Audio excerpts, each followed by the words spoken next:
Yes, so excited. Hello guys, look at my food.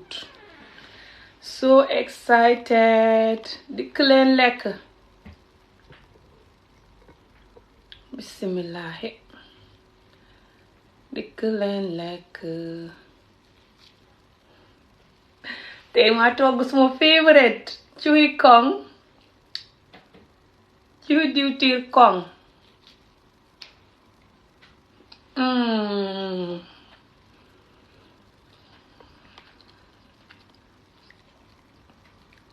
Leen kong bi. So nice, oh my god. Palaat bu rëy bi de. Xaw ma kaane bu dijj moo ko yàq ba tey na neex noonu. Palaat bu rëy bi su ma ko jekkalee.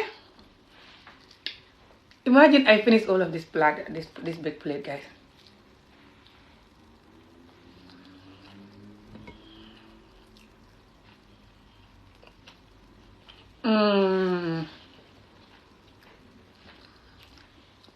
This food, yeah. If you're not from Gambia, you're not gonna know this food. Leen deri kong bi rek. Te gi ngeen cuy kong bi fa ko bañ ba xam géej gi. Deri kong nag lim ma jaral ma ci daan xeex ba ma doxee gune de. Di ko xëccoog suma mag yi. Xëccoo deri kong.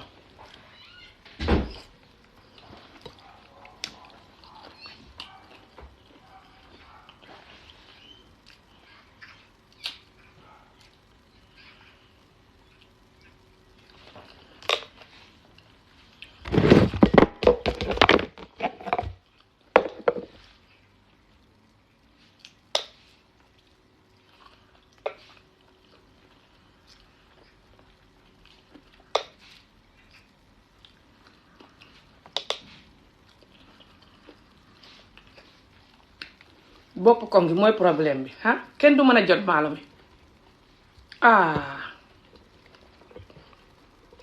ne lépp rek kenn du mën a gis maalo. Njaayeen yi du ngeen dikk lekk come and eat guys. Anybody that want to eat so come and eat. Jeexul mu sa waay ma tagu ne duñ ko lekk.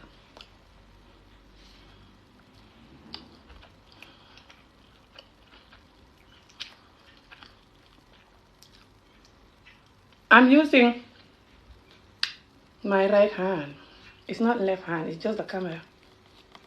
By the way, why you guys always telling me to use my right hand?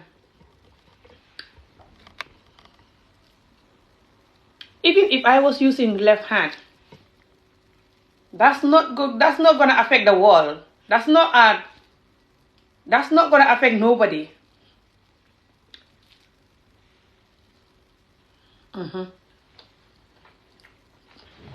But people are taking it so serious as if I was using left hand, the whole world will just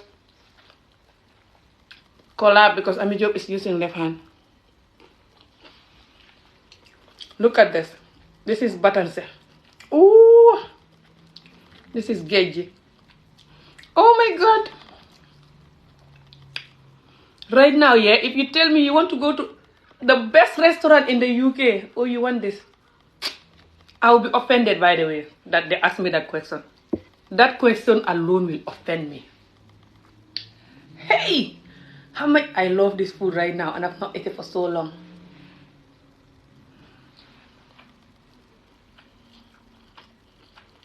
I know the camera always does that, and they always just, they don't know nothing about camera. Did anybody know this? Those small cabbage, I don't know the name in English. Those Christmas cabbage, and this is carrot. This is aubergine.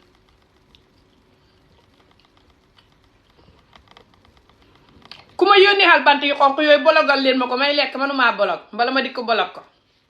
TikTok bëggul bant yu xonq yi. Fay foog ne may def noo warta def. Du fay foog ne may def taati neen wala may def noo warta def. Du xam ne sax may lekk.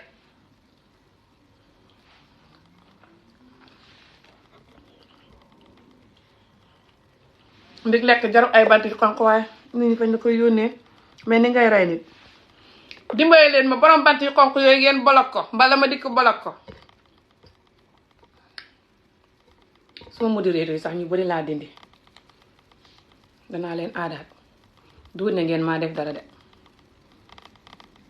ma doon dindi modérateur yëpp ak ñoo blogoon yëpp firi leen maanaam daal fa mel ni kasaguñ ubbi buntu ba daal ñëpp génn far ma dindi xaale leen nag li tax ma dindi leen mooy ma doon seet ñi nga xam ne dañ fiy nekk ndax yenn modérateur yi duñ fiy ne soo ba tey yëg ngeen ne lekkuma maa xëy di clean defar néeg ak a togg moo tax lekkuma ma doon xaar ba pare soog a lekk moo tax ma teel a lekk nii gisoo ko ñaari waxtoo genn wàll mooy jot si you did what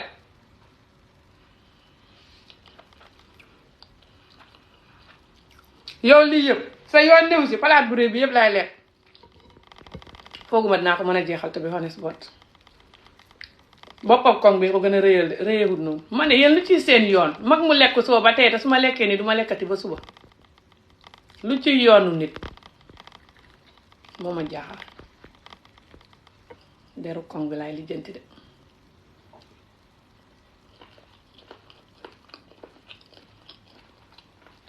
xaw jar ba fa dëgër fa xaw weñ mu dugg suma néeg cuy koŋ bee indi weñ bi génnal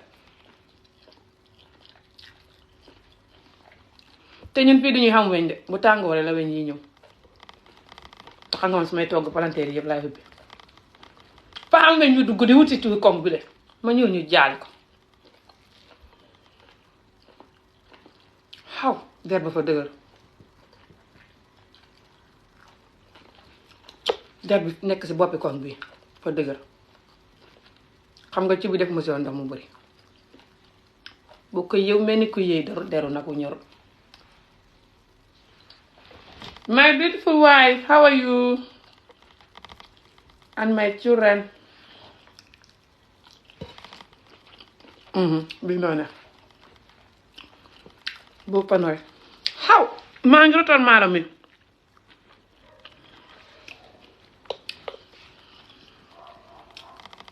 leen ndawal ak koŋ gi rek njaayeen yi bugg ci koŋ yi ngi waaj a dee taxawal ma taxalee bopp bi nii ndax ma mën a jot ci maalam mi te ci bi bëriwul diw gu xem laa ko de te diwtiir ak gàmbi gu neex laa de baax na fi ne góor ñi nga xam ne fay fa ne mënumaa togg nag ñu ngi yundu fi ne seen xel ne ci ma bugg a dee very good góori gambien yoo bugg te suñ gisee may pose lekki dof yi may comédie ñu naan Ami Jóob mënta togg te bugg lekk moo leen di tere xam jabar ju baax bu dul mën sax fa ñuy gis jigéen jox xam ne wóor na leen ne jigéen ji su ma ko xamee te des sama bopp nit danaa xam jabar ju baax ñuy xalaat lekk ba duñ ko takk takk beneen jigéen bañ foog ne moo mën a togg wala nangam togg ku nee ko man nit ñi la nee ñuy dof dof lu rek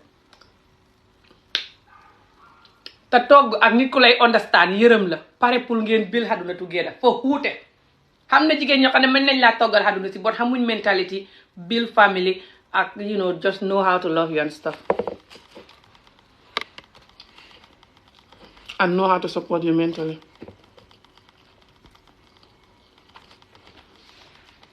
waaye yow soo tëbee yéen ku leen toggal ngeen di wut. What I'm trying to explain is lot of people from my country, especially the men, they say me I don't know how to cook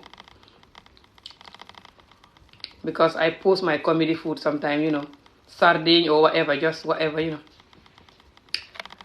But now they're dying. They're looking at this meal, they're like, ooh, I would love that. I'm like, very good. Not gonna eat it.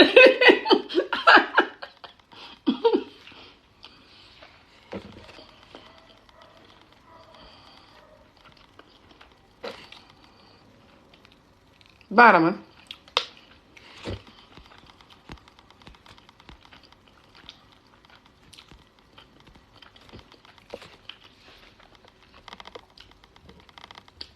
Baara fa ma defal vidéo gis naa ko mu defal ma ab vidéo bu xees fan yële xam nga bërki démb xam bërki démb defal naa ko vidéo si loolu kay ndax fa def beneen bu xees moo ko yëg taluma Baara lu ko neex na ko def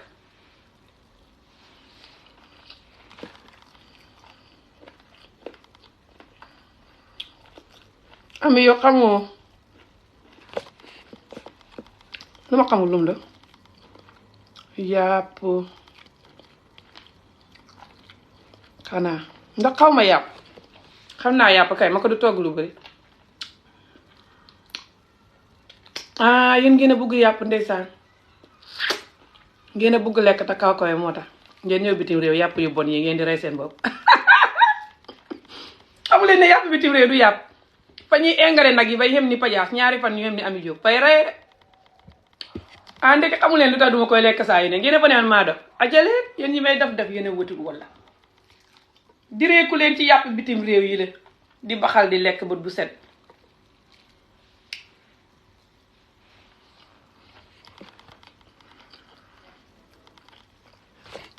that plate is a lot, Amy. Cost of living. It's not that much to be honest, it's just the camera. The camera is too close to it. I don't care cost of living or not. I'm gonna eat African food. I'm working from tomorrow till Saturday. So I'm gonna enjoy my day off today. Cost of living. That's funny. Not that I have money or anything. It's not that expensive to be honest to cook this meal. waa dikk leen kay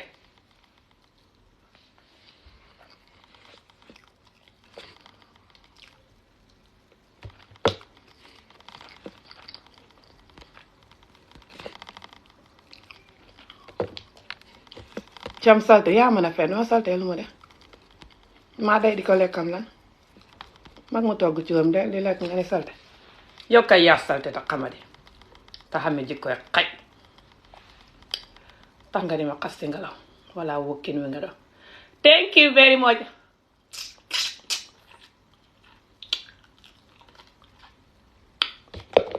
unlike those idiot people telling me I'm dirty. How am I dirty? Me, I'm dirty. I look like somebody dirty like this just because I'm eating with my hand.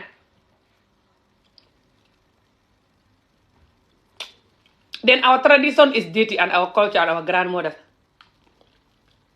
and our mothers and just everybody back home right now is dirty. Because that's what they're doing right now under the mango tree.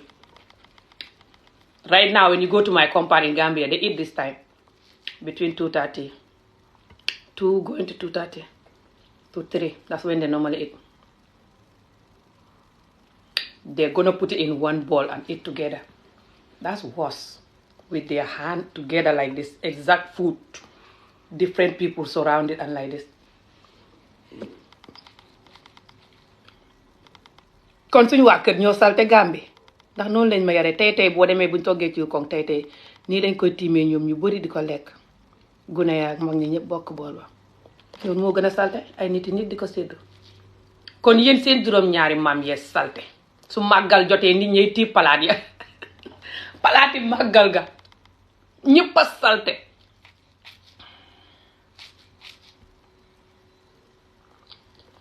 anyway yéen a koy yëg wax leen ba dee noppi ma lekk man di leen seetaan ku ma film ñu jaale ko de waaw yéen a gore xadit amee ji koy xaj su ngeen dikkee di sàcc suma vidéo yi di ko yóbbu ca seen TikTok ya di ca wut ay nit su ma àq naa leen daal ñu jaale leen de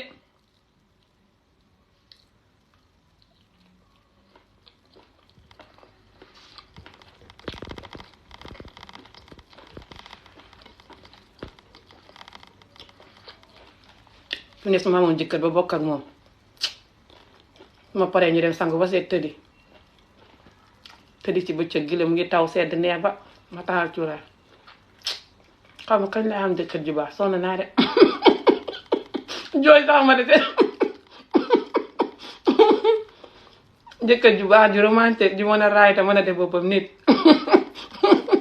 sa gore noo koy amee mooy problème bi ñoom ñëppay riit di la yuutu nag ni ko seen mango bu ñor bëgg laa takk waaye doo xam ku ci dog gor ak ku ci dog xaj ndax fañ mën a féeg te xamee jikkoy xaj ay man yàlla fu ma jëm xam nga kañ laa xamati jëkkër si àddina waaye yàlla baax na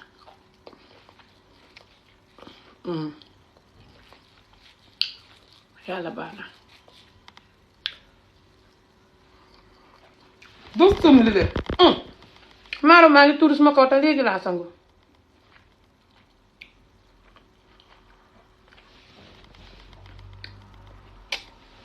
lii de comédie nit ñi sax moo ko jaru. nit ñoo xam ne bu leen di comédie nit la xas te maa la mi tuuru suma kaw rek. oh this is crazy man. su ma toogee sa taabul bu fay du ngeen a mën a gis fay lifin fa lëndam taabul yi lekkee kay wax mooy problème bi.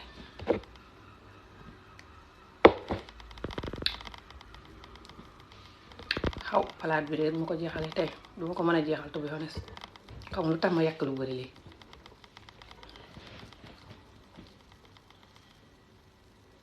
ma ñëw taxal suma warga ne suma xamoon jëkkër ju bëgg warga te baax wargaal ko togg ci ko nga pare warga dara neex walla.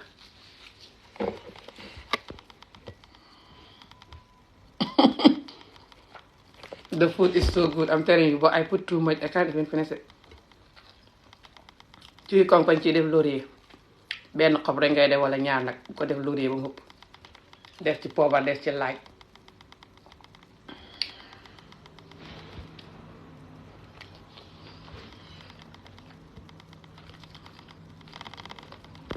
waaye fi mu ne nii su ma amoon jëkkër su doon jëkkër si néegi fi mu ne nii tey may lekk ba su ma paree jëkkër ja du ma mën a jege ndax du ma mën a nokki su ma jegee ma ne ko woy bi baaxal ba si kanam maa ngi waaj a dee mënumaa nokki te ñu ne soo lekkee lekk gu bari ngaa war a jóg dox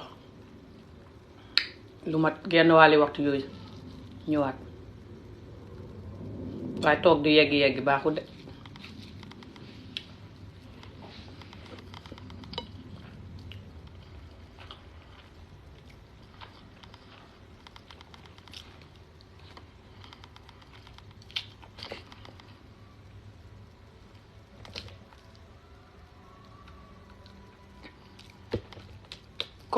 koli xeef ba démb ba tey koli xeef ba démb ba la te sangu naa du deñ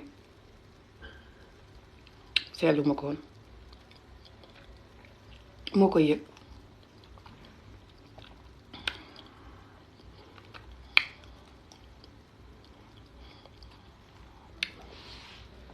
mboolem ku may waxee dof yal na dof bay day di ko sangoo balaa moo dee.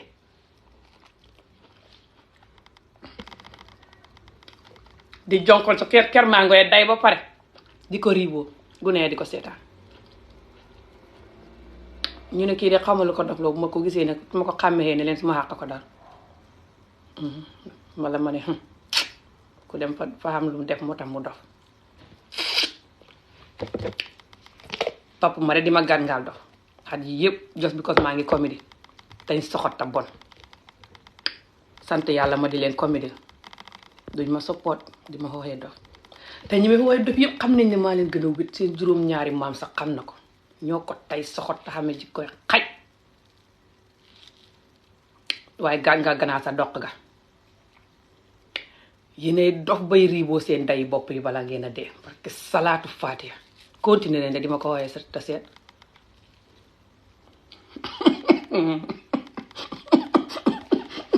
du caaxaan de lu ma wax fay suma fayda rek ngeen foog ne may comédie mooy problème bi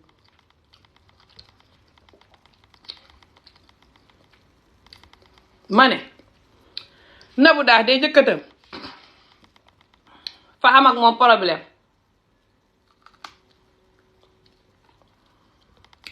bam ko defee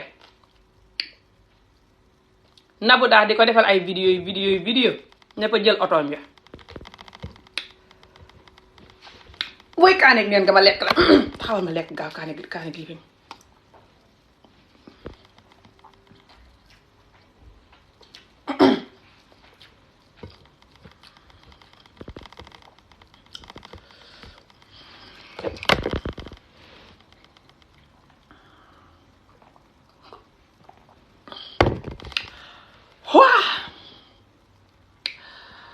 kaane gi neen nga ma yee la kaane gu sew gi gisoo ko kaane gu ñorul gi duma koy bari mu ngi nii ma tegee leen bool boo ko miinee moo raw dorog fa neex de waaye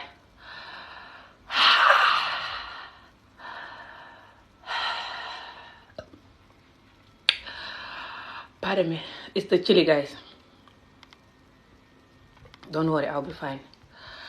I'm used to this.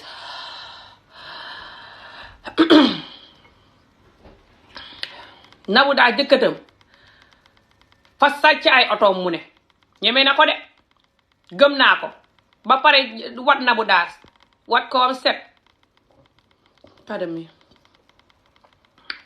yóbbu ko ca hôpital yi dof yi bokk ne fañ ko foog dof wala dara ñu péngu ko te Nabou daas mu ne buggutoon ñu péngu ko buggutoon ñu yóbbu ko fa loolu baaxul waru ko fa woon a yóbbu fa mel ni góor gi fa amee ji koy xaj te caga te bugg jigéen te moo tax mu takk Nabou daas fa mel ni góor gu bon te caga te façon ngi góor ñi may xas bu seet suma vidéo yi mooy góor ga takk Nabou daas noonu barke salaatu faatiya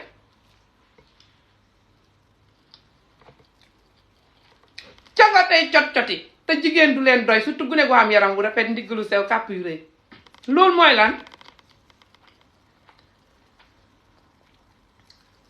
fi ne gàcce ngay teg sa jabar ak sa doom yi moom sax wax na la ko very good mu ne da nga gàccee sa famille bi yëpp fi mu ne very good lii lu ko jar lii jigéen jar na ko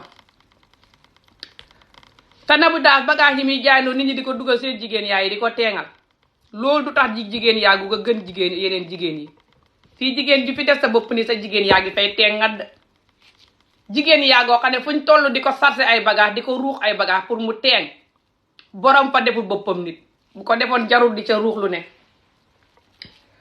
xaw caga ngeen te sibbutu walla lii dum def lii àddina rek la kenn mësta gis askan wi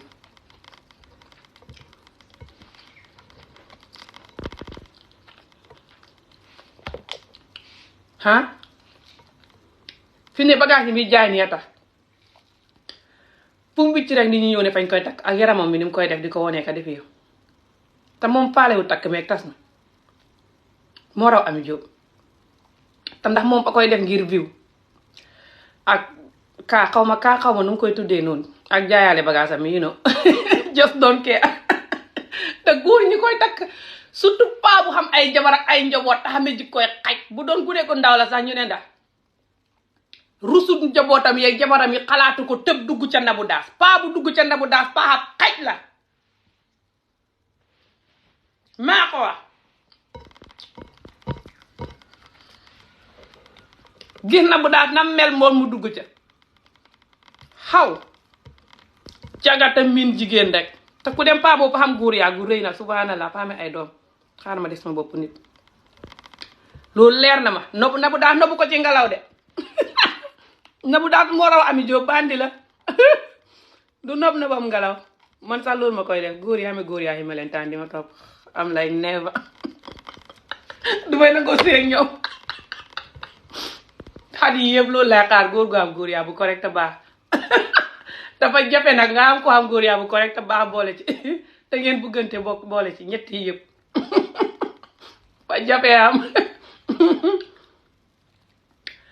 waaye gi nga Nabou daas mu ne moom fa sëy góor gi tam góor gi xamul xaalis moom faalewul xaalis wala jos góor gi joxu ko xaalis góor gi fa xamee leneen lu raw xaalis mën naa koo gën ci Alxuraan ne góor gi fas wu sibbutu la ku ko seet danga fa fekk aw fas wu sibbutu fas la du góor ak neen de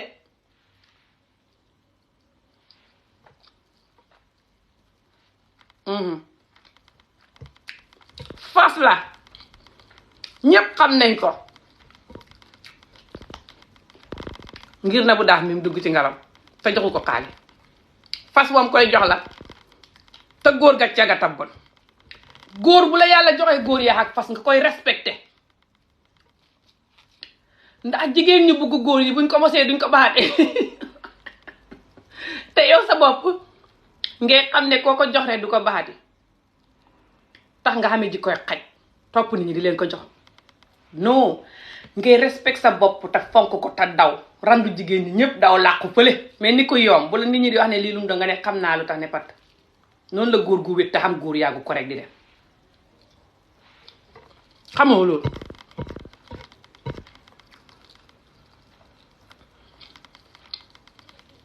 góor gu xam góor yaa ak fas te doon nit fay daw nit ñi comme dee nit ñi foog ne fay yomb wala xaye ko dal fekk moo xam la tax muy daw waaye góor gu xam góor yaa ak fas te caga xaw dana xam doom yu bëree bëri xam feebar xam jabar yu bëri xam jànq yu bëri àddina si yëpp danañ ko xamal doomam yi yëpp danañ dee ak gàcce jabaram yi dee ak gàcce kuy tas kuy toog mu continuer rek jël fas wa di ko làcce rek di ko jox àddina si yëpp rek loolu mooy problème bi si yenn góor ñi fañ xamee góor yaa ak fas te fekk fañ waroon a mel ni Chinese buñ jaale ndax ñoom fañ wikk te xamuñ respect ci seen bopp ak seen góor yaa gi te topp bànneexi bakkande all the time ni xar muñ jaale wik te xay dal borom góor gu wik dee saxaw ko gën na xóoyal poson naan ko nit ña ténji ko moo ko gën téeméeri junni yoon na xóoyal poson yi janaaf naan ko nit ña ténji ko moo gën gàcce gi muy teg nit ñi parce que salaatu faatiha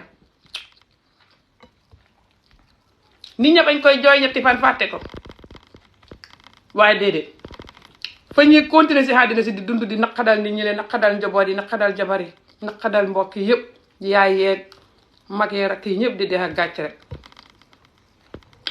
surtout maasi Nabou yi nga xam ne ñoo raw Ami Jóob nga dugg si ñoom te xam seen jikko te gis ko lu la ko jaral moom laa xamul te nga xam ay jabar xam ay doom dox xaj rek a tax nga def ko góor gi takk Nabou noonu xaj bu wincal genam la paa boobu maa ko wax jox leen ko vidéo bi ñu jaale ko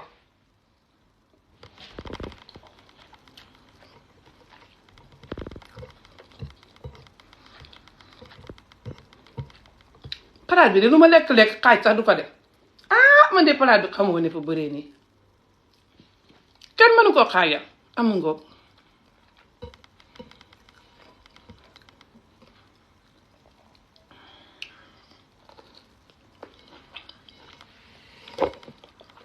du caaxaan de lu xam farata laay wax nii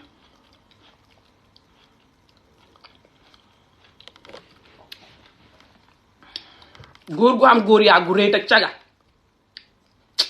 barke salaatu faatiha loolu dee sax ko gën te nattu borom lay do boo xam ne ak njaboot ya gàcce gi mu leen di indi njaboot ya ak jabar ya ak famille ba te famille bi bañ koy xam fii góor gu fi caga yenn caga yi wala góor gu fi xamee góor yaa gu mel ni fas nit ñi fañ koy xam ba nga doxee gune ngay locc nit ñi di la sang di la raag gis ko xam ko soo magee di lacc ñu xam ne sa góor yaa ak fas ga moom ngay joxe nit ñi di ko mos te duñ ca doylu moo tax nga dox xaj ñépp a koy xam di ko wax sa gannaaw ngay lacc ni fas wuñ jaale rek xëy ñàkk jomo bon la illa man mosuma gis li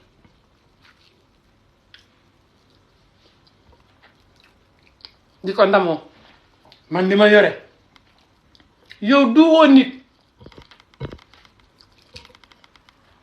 mbaam kët yaa ngi ko xamee te ñoo la raw te kenn respectu leen loolu du tax ni respect nit konoon mbaam kët yi nit ñi duñ leen sëf liñ leen di sëf ba ñuy dee di jaay ndox Touba bay dee gis naa ko nit ñi di ko film jël mbaam ma sarse ko camion ak ndox ba mbaam ma cóol ca digg tali ba ak ndox ma faale wuñ mbaam ya ak li ñu xam ne seen góor yaa gu rëy yëpp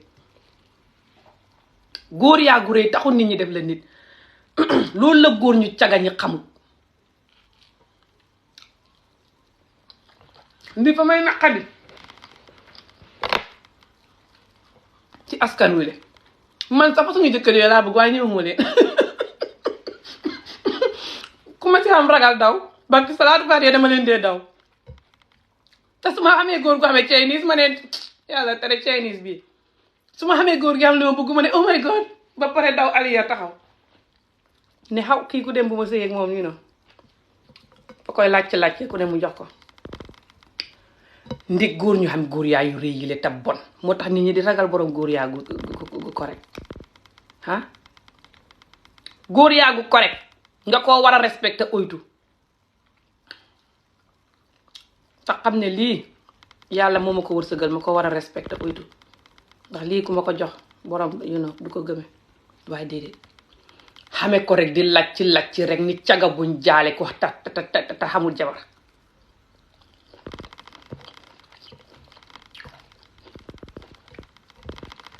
bu yàggee nga ci chronique foo tollu di xéeg nit ñi nga ci chronique moo raw cigarette xaw ma ana baara mu ngi ca vidéo mi allo sista Jambo wuti leen ko sa vidéo mi muy fecc di ñànkal yi ni muus mu sibbutoog ndiggam di may ni ndiggal ami yow mënu koo leen yëngal fu mu toll na di ko jéem a yëngal ma xaw baara nu muy feccee noonu lu mu def taluma mbiri baara tey sax xaw ma suma marché lay jéem a pirig ci vidéo mi di jaay sexy danaa xaru rek noppal wari wari sekk doon wari yi fi baara li may wax nii dafa sérieux dañuy wax si lu may wax li may wax ni problème askan wi la ndax askan yi fa xam góor ñoo xam ne fañ xam góor yaayu correct te dox xaj bu biccal génnam war yàlla fa ko war na jox góor yaa ak Chinese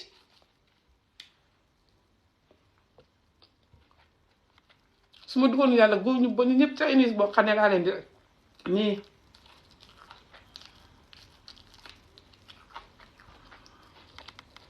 ñu noppal bu faj dara mel ni parental bu ndaw rek par waja jeex waaye jox leen góor yàggu ko rek teñ dox xaj te weak xamuñ emotional strength xamuñ will power mënuñoo contrôle seen bopp gis ngeen ko maalo mi bari wude bopp bay rëy rek gisoo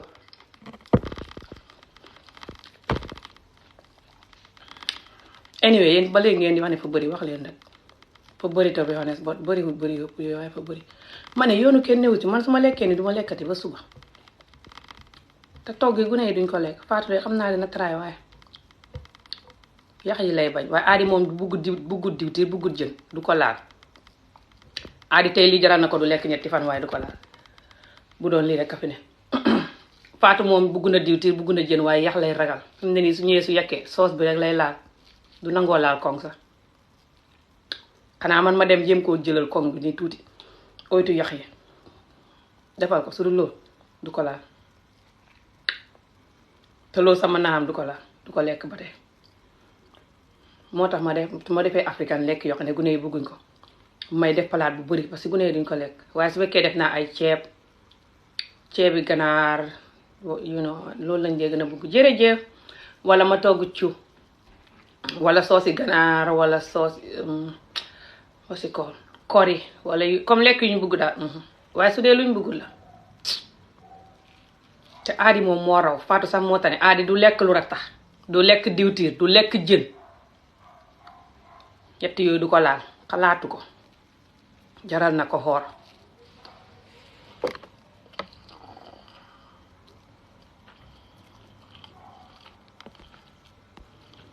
jërë ngeen jëf Sophia thank you maa ngi fii di lekk rek di xultu suma mbiri communauté bi di màggat mu sibbutu moo tax kay xam na ku ma ko waxoon kay suma benn vidéo bu yàggul ne ma yow ami ngay màggat du sa bopp màggatoo ma ne ko man booy màggat lu ma de mu ne ma sa lekkee waaye ndekete léegi xam naa li tam mu wax ko mais mel ni màggat muñ taajal xañ ca ker mangoy Afrique xam nga mairie Afrique rek ndeysaan mairie dundu métti yooyu tax am problème te naqari deret wala just happy wuñ wala miin jàmbatu or something I don't know just nga tegal leen xañ ba ñuy xultu di lekk xultu diw nangam ak nangam di explain noonu laa dee mel su may lekk fii billaay di lekk rek di explain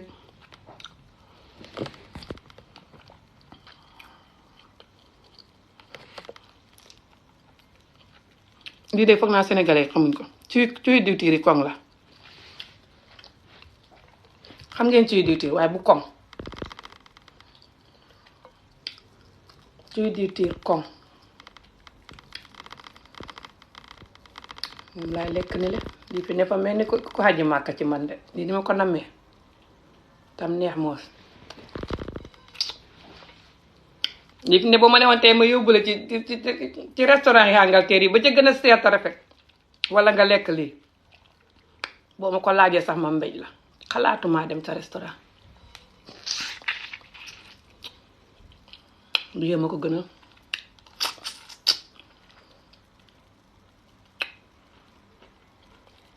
ku duwut Gambie ndir foog naa danga ko xam waaye Sénégalais yu bari xamuñ ko waa soxna si xaw ma lan duwaguma soxna du mooy ko kuy sëy ñaanale na ma am jëkkër ngeen soog maa soxna amee moo witti ngeen di ma soxna si ku xamul jëkkër moo ngeen di ma ñaawa ndax loolu ku xamul jëkkër yi mën nga ko woowee I don't know maa foog ne ñu am jëkkër rek lañ ko war a woowee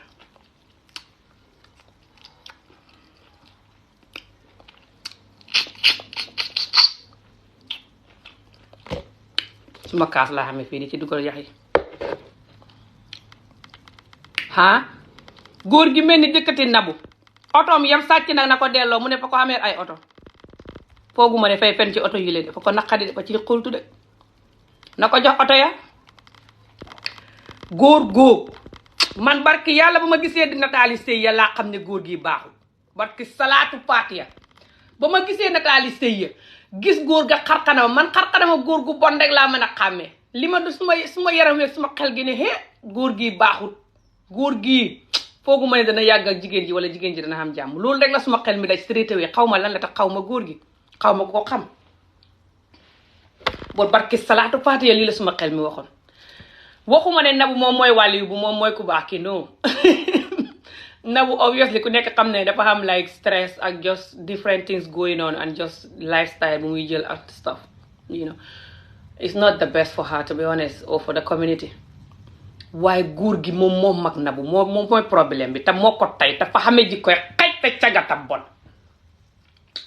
moo tax ma di ko xas ak ñi mel ni moom barki salaatu paatiya góor gi moo warutoon a takk Nabou su cagahutoon ta bon barki salaatu paatiya te Nabou wax na ne moom fa ko wax ne ko yow soo ma takku dooma xéeg mu tëb takk ko xéeg ko xaw ma ndax loolu dëgg la mën naa xam dëgg la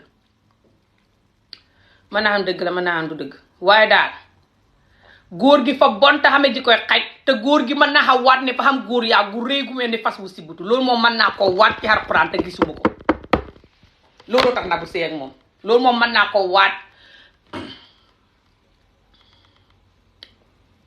mën naa am xaalis bi rek la Nabou yaakaaroon waaye fa mel ni fa am góor yaa gu correct ni ko Nabou di waxee naan ak fa ko loof nii fa ko loof rafetee wut noonu Nabou mën naa am ku ko dàq te gën koo doggu ne barki yàlla loof mi du ngalam te loof mi du mbiram xalal gi rek loof am caay-caay la danaa koy gis ci buy wax gis naa ko ci bëtam yi man nit rek laa xam ak jigéen Nabou moo ami jobayam fa amee ji koy caay-caay bugg góor gu xam jigéen yu bari ñoo dee bugguloo góor gu xam góor yaa boo xam ne su daf lay rey ngay daw xooli jigéen ji jaay mbiri góor yaa noonu nu mu tudd xam nga virget xaw ma kii wax ne góor yaa gi fala bu la jàppee nga war a dem di raam jigéen ñu bari ñoo dee bugg loolu di raam góor ga fa xam loolu parce que salaatu fatiha mën naa koo waat te góor gu fa xame jikko ya xaj te moo sàcc oto ya ko Nabou wax na ko delloo mbaa ñu jaale ko fa bonta caga góor ga gën a bon Nabou téeméeri fukki junni yoon parce que salaatu fatiha ne ma du fale Nabou de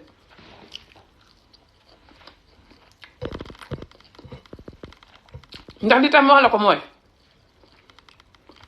góor ga fa xuuteeg Nabou moom fa xamee ay ñaari jabaram ak ay njabootam fële ba pare doom mag ba pare war a xool ci ñooñ ba tax mu def boppam nit buy takk ñetteel it mu xam fa muy dugg nañ leen waxante dëgg waaye déedéet tëb dugg ca Nabou paccaga tab bon paa bu caga tab bon la paa booba maa ko wax moo koy yëg bu meree moo koy yëg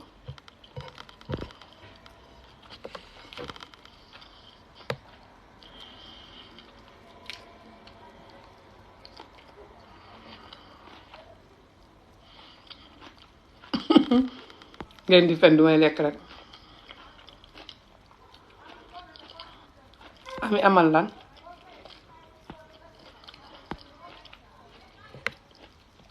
paa booba du wut nit mënoon naa ko wax lu raw lii sax man la ne may rus jabaram yi ak doomam yi rek mën naa am ñu ngi may seetaan léegi beneen yoon su dara xewee danaa moytu tuuti bu ko sos booram doomam yeeg mbokkam yi may seetaan yi noonu waaye bàyyi foog nga wax ko yéen yi ndax borom fay do xaj bu wincal génnam boo xam ne fu mu jaar nga wax ko ak moom ak ñeneen ñi mel ni moom ñu moytu te xam ne buñ ko defee fañ leen koy wax waaw moo tax ma di ko wax paa bu ba cagata bugg jigéen moo ko dugal ca Nabou fa waroon na romb Nabou yu wëy te xam ne borom jabar la te mag la te borom njaboot la konoon lii du ko ci fekk fa cagata bon maa ko wax te moo sàcc oto ya lu ko Nabou wax moo ko def lu ko Nabouy waaj a wax moo ko def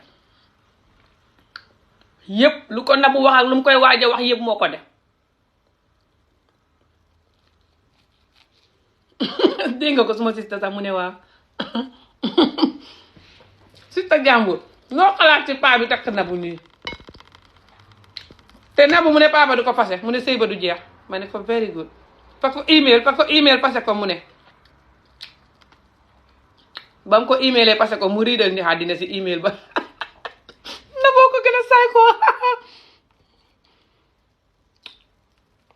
mu riidal àddina si email ba ak bii ba si yëpp jërëgeen jëf riid ko ba pare ci français xaw ma lan nappa la xaw ma lan la divorce la xaw ma lan daal la nangam la man mu caga mu xaje mi la takk mista xaw ma lan xaw ma mista birge xaw ma nu tudd la man mu caga mu xaje mi la takk banaa la divorce naa la explain yëpp you know I don't know xam nga lu mu doon wax but you know Nabou daal di koy riidal nit ñi ba pare ne ko sëy bi jeexul lii du tax mu jeex ma ne ko very good Nabou rek Nabou ne ko non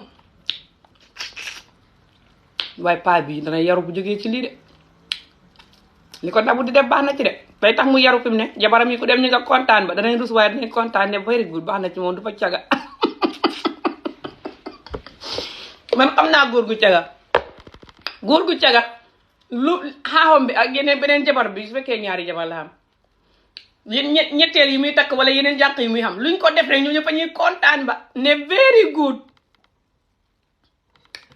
toog di ko seetaan su waxee ñu ne ko sama nijaay nga am ak di problème yàlla baax na mu jël ba pare làqu ree ba pare koolanteeg seen xarit ya waxtaan xaqataay ne hey very good te du kii fa bon xat yi yëpp amul lu ma ko muñalut mu di ma def nii di ma toroxal rek waaye baax na gisoo ko niñ koy def su di jaaje ñëwee nag ñu ne sama nijaay wàcc nga diw de gis naa vidéo bi mu la defal mais ni vidéo ba lay naqari te fekk faale wuñ ko man Nabou li ma koy ñaan rek ku ko xam koo xam ne dana la déglu wax ko ne bu mu ci boole jabar yi ngir yàlla xaqi jabar yi fa leen di dal waaw waaye góor gi ci boppam na ko wax lu ko neex waaye bu mu ci boole jabar yi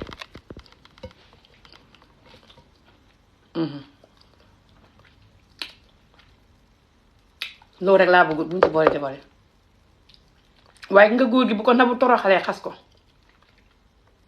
fay tax yeneen paa yi xam jabar ak ay doom te bëgg a takk Nabou danañ bàyyi xel aliyeer Nabou fañ ko war a baxee gune góor yi su ko nit ñi takk gune góor takk ko waaye fekk paa yi leen koy takk paa yi fañ caga te bëgg gune te bëgg ndigg lu sew ak kàpp yu rëy ak ween paa yi nit ku ñu lii tax ñu toskare ñoom ñëpp ñu caga ñi ñëpp gune du leen raw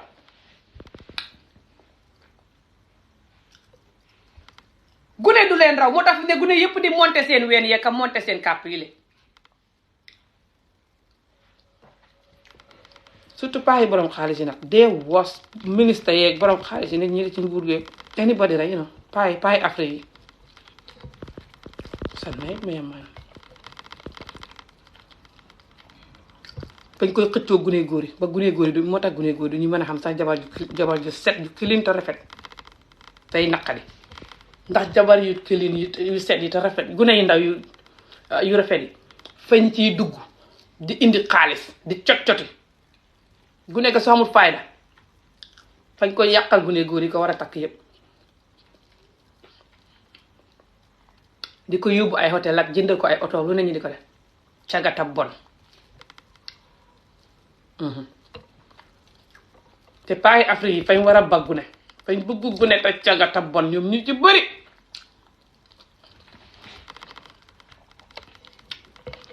ku leen ko waxul ko leen ragal àddina si yëpp xam nañ ko Chinese yi sax xam nañ ko Chinese yi xam nañ loolu de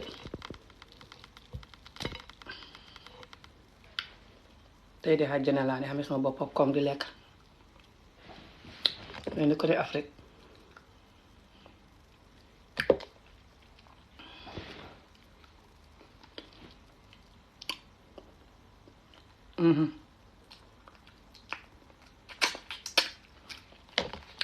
paayi Afrique yi paayi ni ku ñuul yi fañ bugg gune te caga ñëw ñu ci bëri ñenn na ci gore ñi ci gore sax seen morom ñu caga ñi fañ leen di xas yow moom doo wut ci gune yi yow dee newoo di dund yow dee newoo di enjoy doo wut si woy danaa soro doo wut seet doo wut gune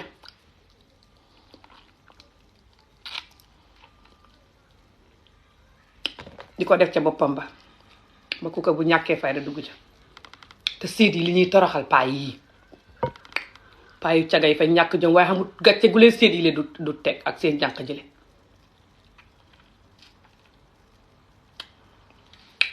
God forbid what that you are alive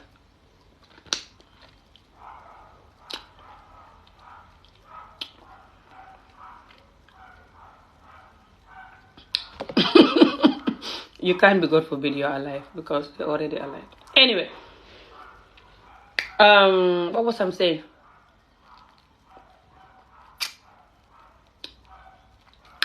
paayi Afrique yi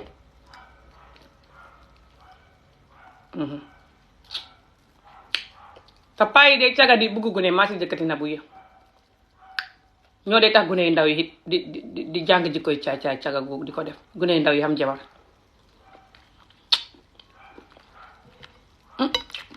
ki ñoom lañ ko gisee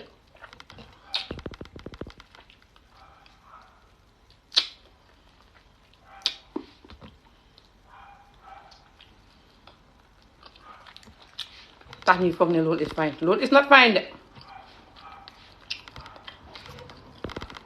ñoom bañ ci chronique te caga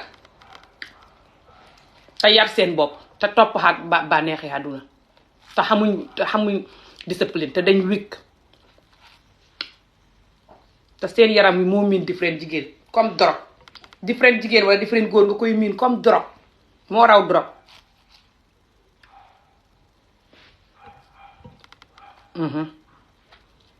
ku mu daal ngaa war a faju lu nit mën a faj la nag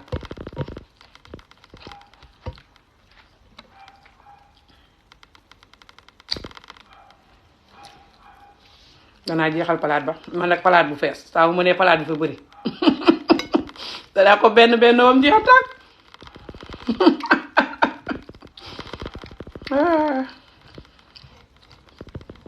suma followers yi xam nañ ko sax su ma tax su ma wax naa palaat bi fa bëri duñ may faale xam nañ ne bala maa pare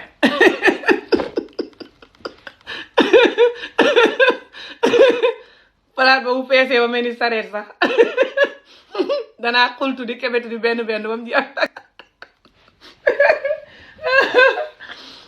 subhanallah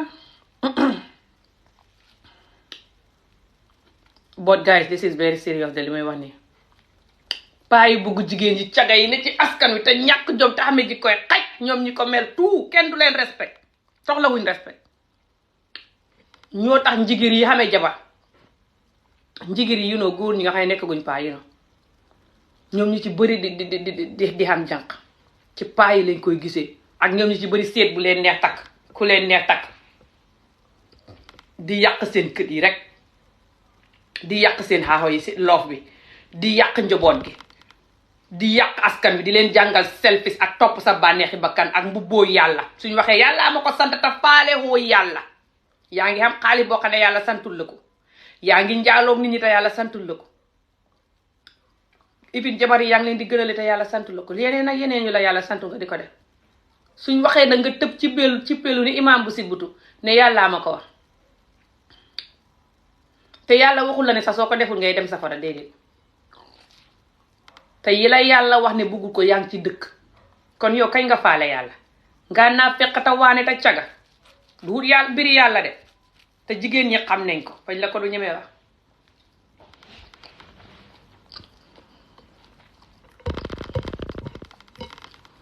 góor ak nit ku ñuul gu bëgg jigéen sooy boobu mu xaru parce que nit ku ñuul dafa bëri ñu xam yaram yu rafet xam ween xam wang te yow nga cagata bëgg jigéen man ngaa dajal ñëpp danga indi feebar sa kët gàccee sa jabar yi yàq sa loof bi loof boo xam yàq ko xaaxo ba ak ñaareel ba yépp ngay yàq loof ba ñu yab la duñ la defati ngay nit ab caga buñ jaale ku ko mën a loof ku ko mën a respect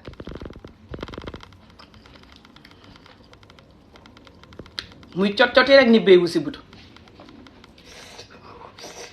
góor gu caga ci boppam moo war a xoyal poson naan ko barki salaatu faatiya du comédie de fu mu toll rek tey cot-coti bu demee liggéey sax ne ca bureau bay cot-coti il se mu xalaat nu muy def surtout waa nguur gi nag non ñoo tax Afrique xal ko saa wuñ toogee sa bureau yi ñu ngay cot-coti di wax ak jànq ji ak a jànq ji di ñëw ca bureau ak a ñuy yolleeku daw dem ci hôtel ba yéeg jànq ji ndànk daw dikkaat duñ xalaat nu ñuy def ba dimbali Afrique xalaatuñ ko sax fii ba kuli koro ñuy jël numéro yu jànq yi la di wax ak ñoom ak a xam seen yeneen criminal yi boos yi rancang yoo xam ne ñoo leen di indil jànq yi di leen arranger jànq yi di leen def ñuy tasee jànq yi ci hôtel yeeg place yi yëpp la ñuy def def bi ko xam ne xaalis te fañ cagata bon te respecté seen bopp di yàq ndawi askan bi di yàq sëy yi di jàngal askan wi njaaloo ak jikkoy xaj ak ñàkk jom ak du jikkoy xaj ak topp sa bànneex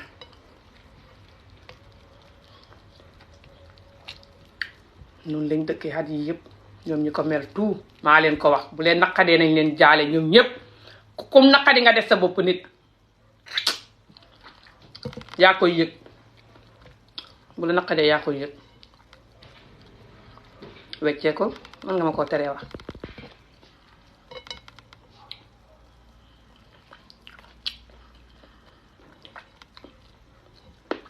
sa jikko ji ma xam ko moo la naqadi mënuma ma koo teree wax weccee ko sa jikko ji fay yàq askan wi moo tax ma di la ko wax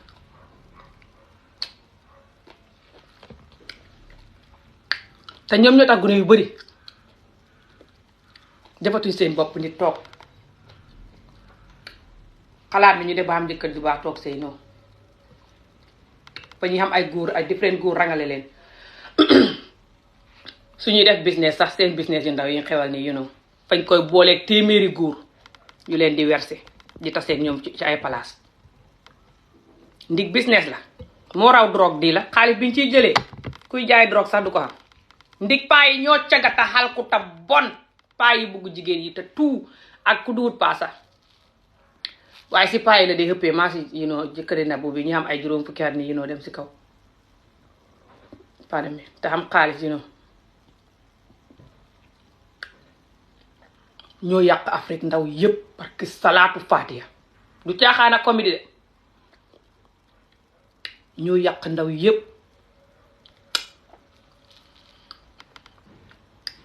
seen morom mi doom ñi di leen verser ay xaalis di leen xéeg di leen jënd ay mobile ay oto may leen xaalis ñu dem Dubaay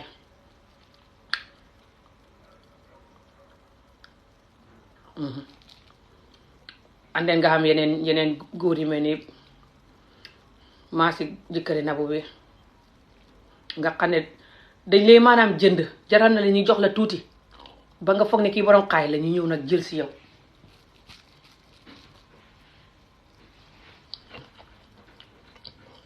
loolu góor gu bon ba koy def fay xam ne yow borom xaalis ngay wut mu ñëw nag ne la xaata danaa la jàngal nag nga jaay bon maa la gën a bon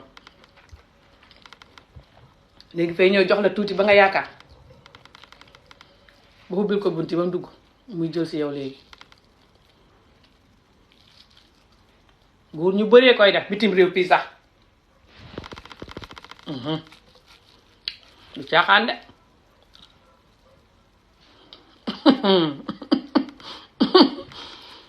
bitim réew fii sax bañ koy def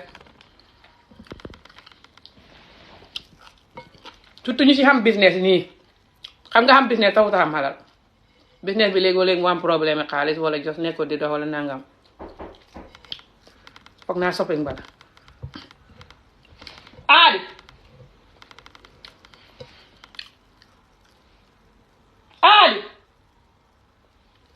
barki yàlla shopping bala te aadi xam nga dam nga am iyeeku nam aadi shopping bala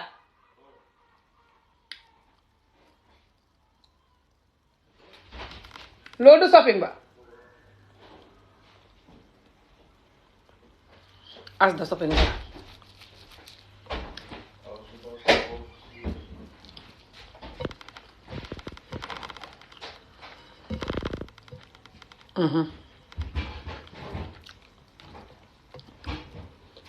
noonu la façon góor ñoo njëriñ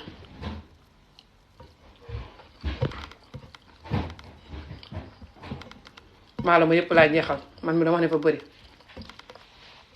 déglu leen maag maalo mi rek maalo bu neex mi le moos dana mën a bëri ba du jeex loolu mënu ko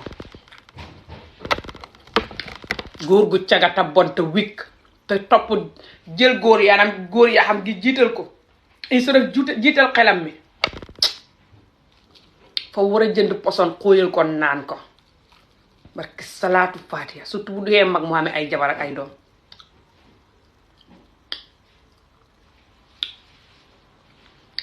fa leen di rey ak gàcce comme maa si jëkkati Nabou mii rek ak yeneen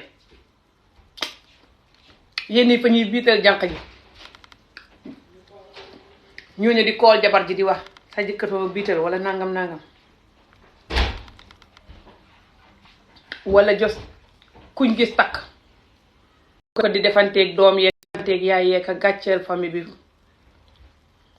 mbala mu joteeg moom dem weer ko ba pare li ci gën a bon mooy Nabou mu ne moom fa ko wax problème yi jabaram yële yépp ak nu mu leen xamee ak yépp Nabou mu ne dana ko wax te man moo bañ a gën a bañ si góor mooy góor gu cagata bon te yabaate te su demee muy wax mbiri xaaxoom bi yépp keneen kële na li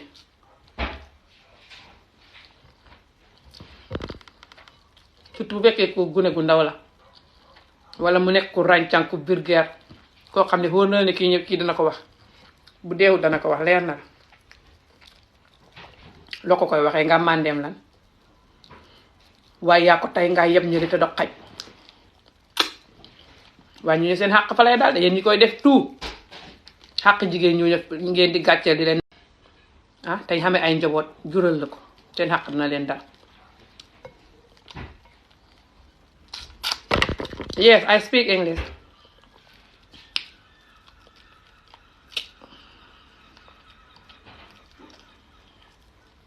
Just I'm talking about my community problem. I like to say it in my language. Sometimes it's so embarrassing. Things that happen. But I can speak okay English, I guess. I can communicate. I'm speaking Gambia and Senegal Wolof.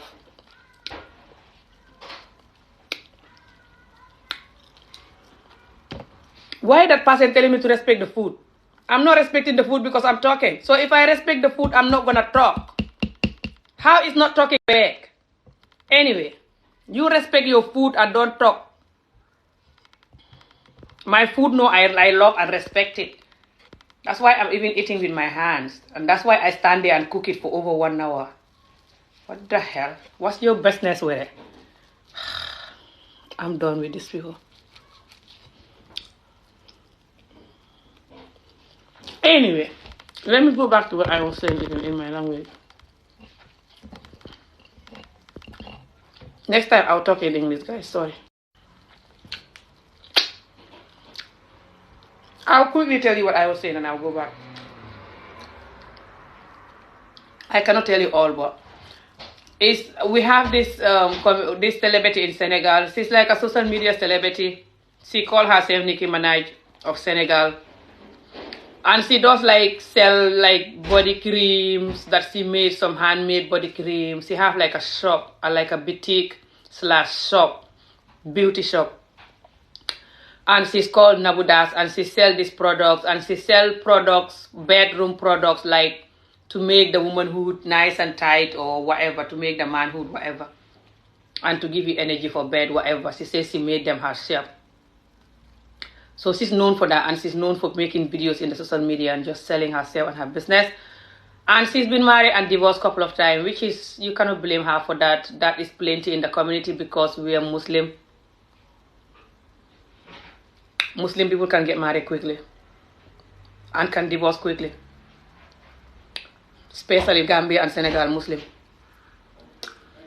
So she's been married a couple of times, I think 4 times before, and this is number 5. And this number 5 husband that she married just about a month ago, and now they're divorcing again already, is the man that is married, and the man is way older than her, by the way. She says he's like 4 years older than their first child, the man's first child with the first wife, something like that she was saying. And then the man already have 2 wives with children that are old, and he's a business owner himself. And he married this girl knowing very well that this girl is very capable of making videos and exposing her exes. She's known for that. And this man have the gut to marry her within 1 month of dating or something. Simply because this man wanted to experience her private part. Because she said that she told this man, if you don't marry me, you're not going to sleep with me. And she kind of like have a nice body because she make those, she get those surgeries done, get boobs done, get the bum done. You know, those kind of whatever they call them that women do.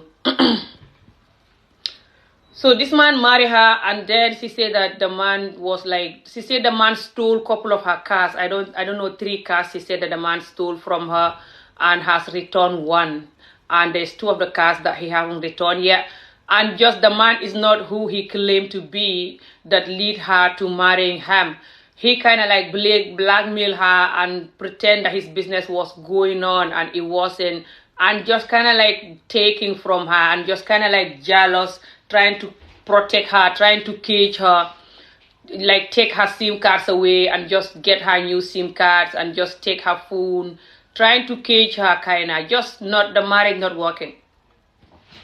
And then now the woman is coming in the social media, exposing him, talking about stuff, and then talking about, even say that the next video she's going to be doing, she's going to be talking about the 2 wives, the first wife and the other wife, and that the man told her everything she knows about them and how they met and so many secrets, and that she's going to reveal it to the media just to punish the man and the women who haven't done nothing to her. So why I'm talking about this is obviously this woman has some issues and stuff. A lot of us have some mental health issue or stress or whatever you call it due to how our childhood is and stuff, or just how we don't know how to manage our mental health. That can lead people that do videos to do the wrong video. But this particular issue, why I'm talking about it, is for the men that are like him. Is plenty in our community. Our community have a lot of men that just because they call themselves Muslim, they will say that I'm gonna marry a 2nd wife, I'm gonna marry a 3rd wife. It's Allah who says so. You can't do nothing. As if they care about Allah, and they don't care about Allah at all. They just hypocrite.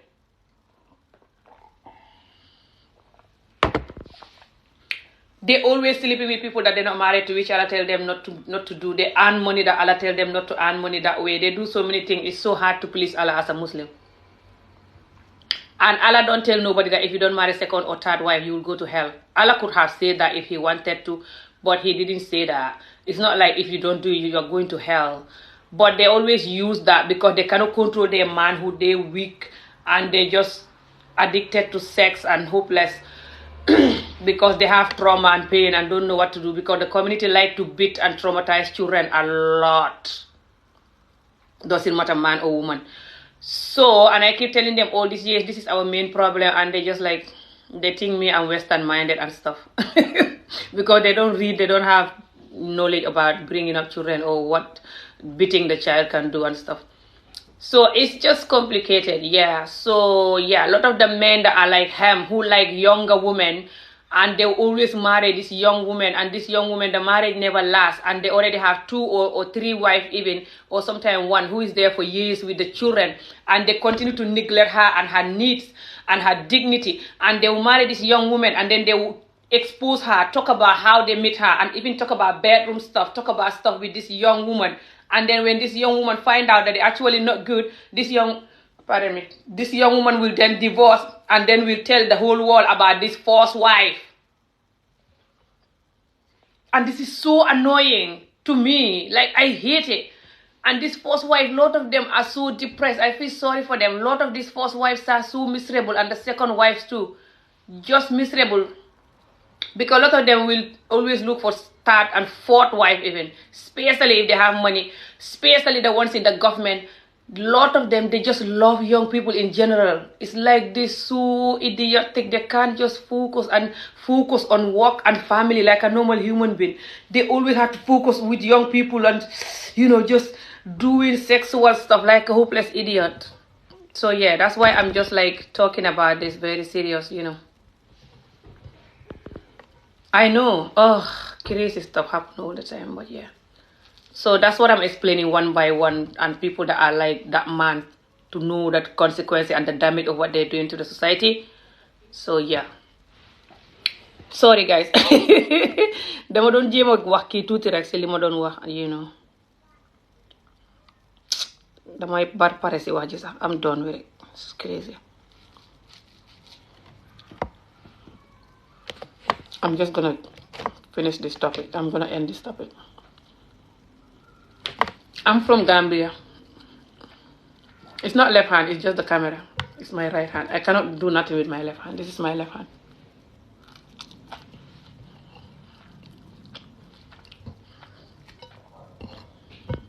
I'm from Gambia, but it's like I'm from Senegal as well, because my dad is Senegalese and my mom is originally, her family, they're originally from Senegal too. And I live in Senegal 2 years of my life, and I like to go there. I have families there and stuff. So I'm like Senegalese and Gambian at the same time.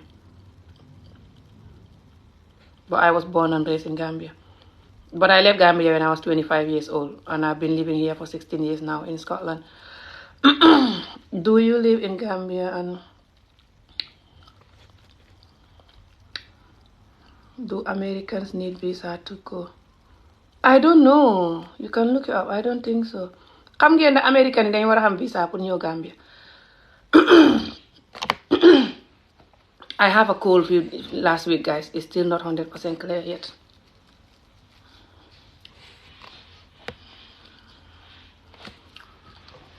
You know how this plate was so big? Everyone think I was not gonna finish it. Even myself, I thought I was not gonna finish it, but old funnies.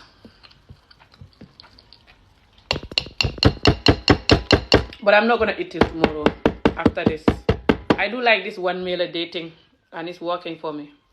I want to lose a couple of weight, but I love food. It's difficult, but so what I do now, I wake up and I've not ate. I get ready for this, and that's why I'm like taking my food so seriously now, because I've not ate all day. I've been eating for almost 1 hour. It's 1 hour. I started eating, it was like 2:30, and now it's 3:30. What the hell? Was the food that much, or I was eating slow, or what? I don't think I was eating slow.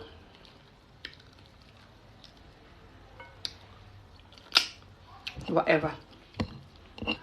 So I woke up and I wasn't eating.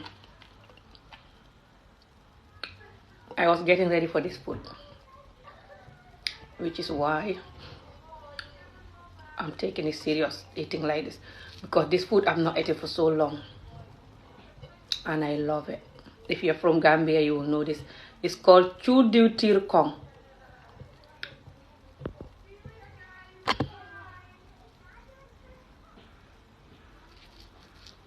But yeah, to go to Gambia, I don't think you need a visa, but I don't know. Maybe because I'm from there, that's why I don't know.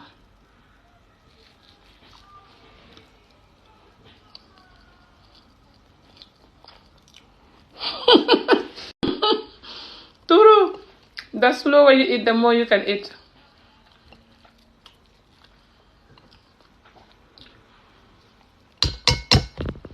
There's some meat in there, but I don't know how to get it.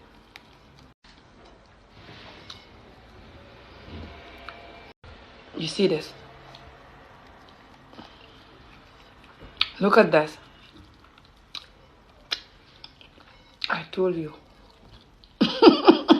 There's some meat. It's still plenty meat there. I'm not wasting this. Do you know how hard it is to have this fish here?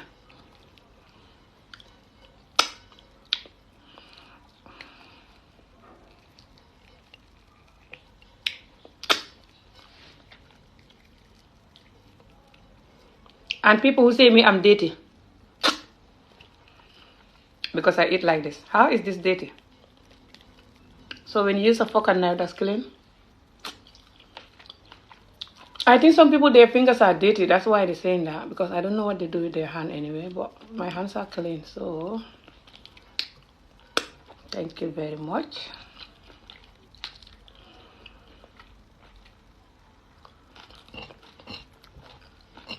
nit ñi wax ne soo lekkee loxo dafa tilim seen loxo yi moo tilim ñoo xam ne loxo yi tilim.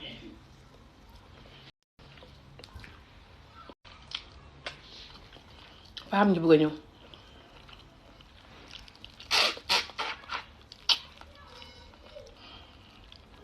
ankay bëgg naa jëkkër ñi may lekkee bay daba nit ñi duñ ma takk ku ma takkul ngir loolu yaa koy yëg fekk bëggoo ma lu ma de xam nañ ne comédien la defuma taati neen saaga fu ma ndey di lekk suñ lekk cosaan yi suñ maam yi lekkee ak suñ gune yi lekkee ko ak suñ waajur yi right now Afrique.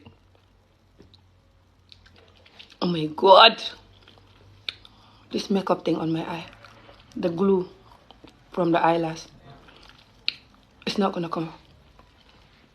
tey boo demee suñ kër Gàmbi nii la ñuy xañee tey suma yaay ak waa kër ga yëpp nii la ñuy def.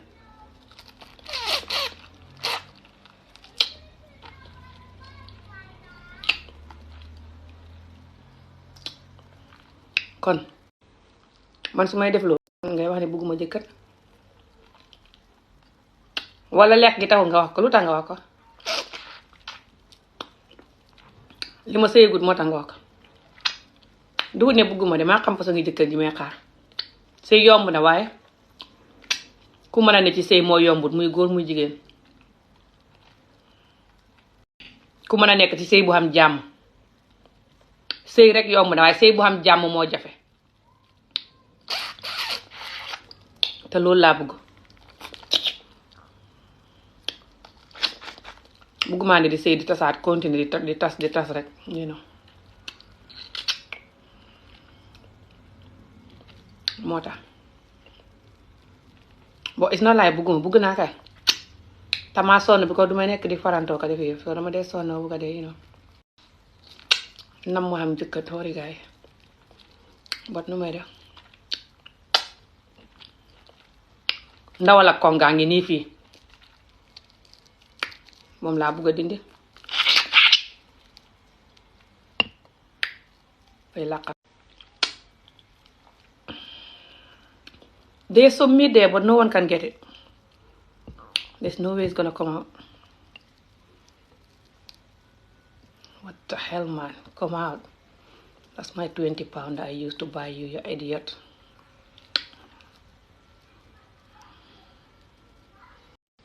Come out the hell, yes.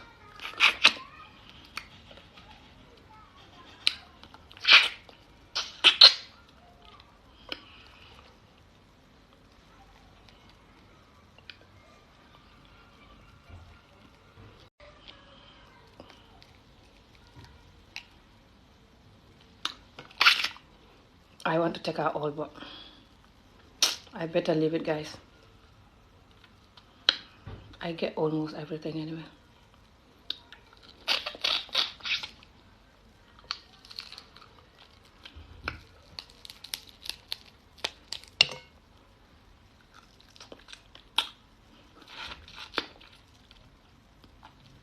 The head of the chicken.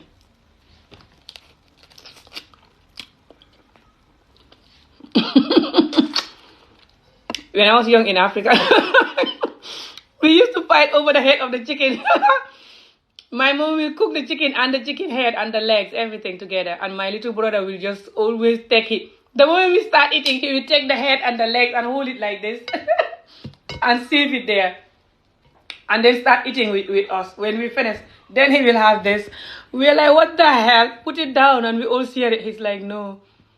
Oh my God. And we used to fight over it. And my mom will say, leave my son. Because my mom, I have only one son, which is my younger brother. My mom will be like, leave my son alone. We used to be like, what? Just because he's a boy? That's not fair. We used to be so angry.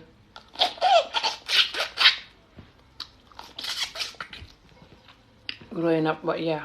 As an adult, I don't eat the head because I don't. It's not that I don't like it. I love it.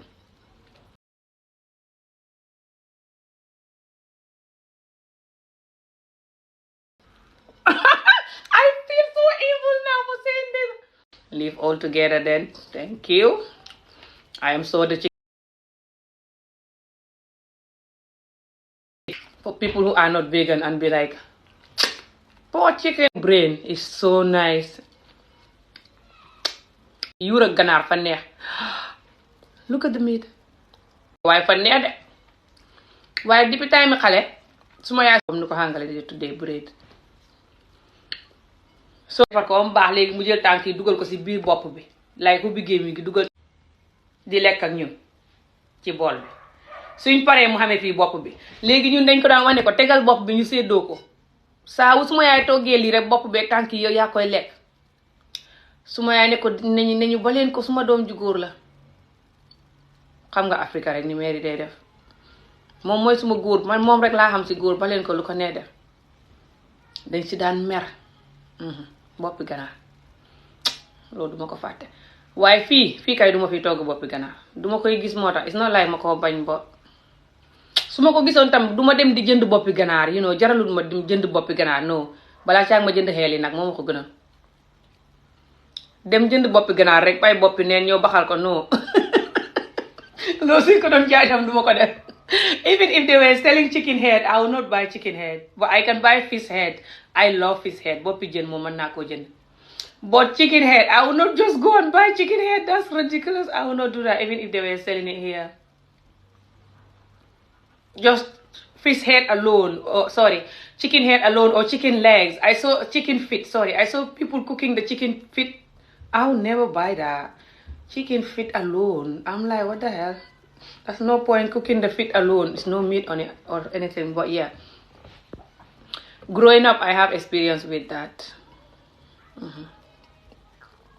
Okay, guys, I have to go now. May ñëw dem. Hendu leen jàmm.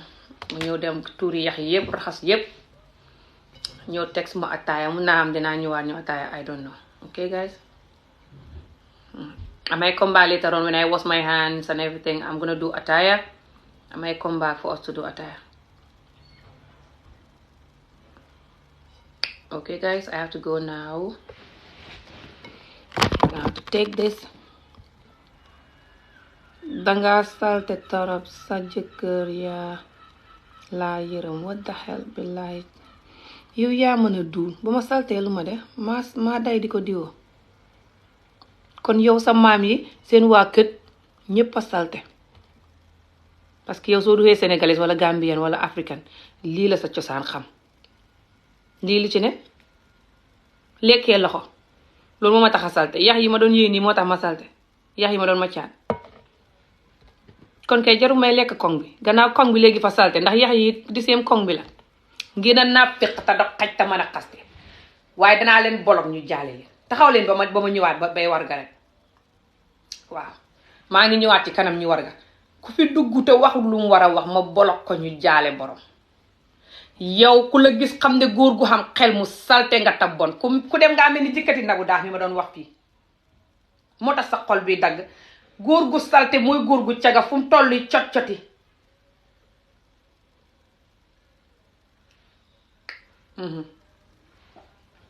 kum takk di xañaan di soxot kawlal sax du jël taay moom bégal la lu kat mi sama bët yaa ngi nii dara jotoo maa la gën a wét kum takk kawlal fa lay xañaan a bégal boppam rek lay bégal loolu mooy góor gu salte ta bon akadi wuti yeneen jigéen ci biti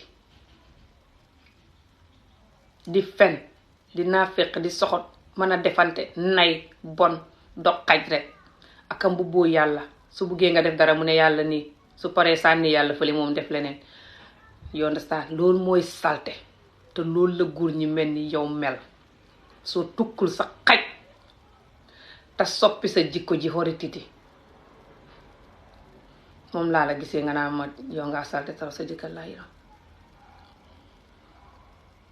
naa fekk man xam nga ñaata góor ñoo bëgg a takk ñoo la gën a xam ne yéen ngeen a dox xaj moo tax ngeen di ma xas anyway maa ngay dem raxas suma loxoy te ñëwaat ñu war nga ñu jaale xaj yi yépp waaw gëj naa xa jaale xaj yi le sax xendu leen jàmm guys ñee ma xam barki salaatu faatiha ñee ma xam fañ repp ba si kanam guys bye xam nu may dëggee téléphone bi sax foog naa loxo bi fii télémut